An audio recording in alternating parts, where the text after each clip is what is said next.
This is all wrong. I shouldn't be up here. I should be back in school on the other side of the ocean. Yet you all come to us young people for hope. How dare you? You have stolen my dreams and my childhood with your empty words, and yet I'm one of the lucky ones. People are suffering, people are dying. Entire ecosystems are collapsing.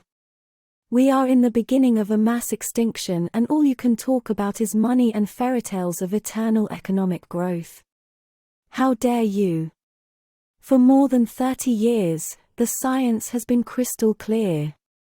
How dare you continue to look away and come here saying that you're doing enough when the politics and solutions needed are still nowhere in sight? You say you hear us and that you understand the urgency, but no matter how sad and angry I am, I do not want to believe that.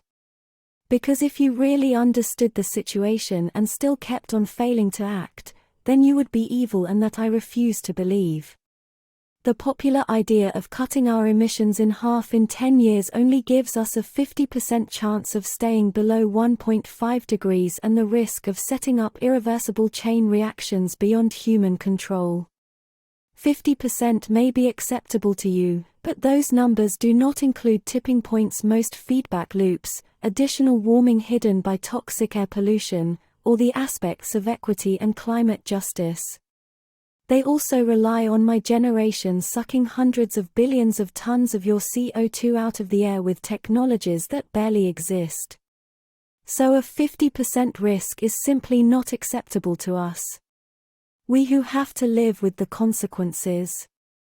To have a 67% chance of staying below the 1.5 degree of temperature rise, the best odds given by the IPCC, the world had 420 gigatons of CO2 left to emit back on January 1, 2018.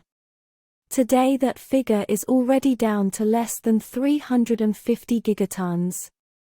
How dare you pretend that this can be solved with just business as usual and some technical solutions? With today's emissions levels, that remaining CO2, that entire budget will be gone is less than 8.5 years.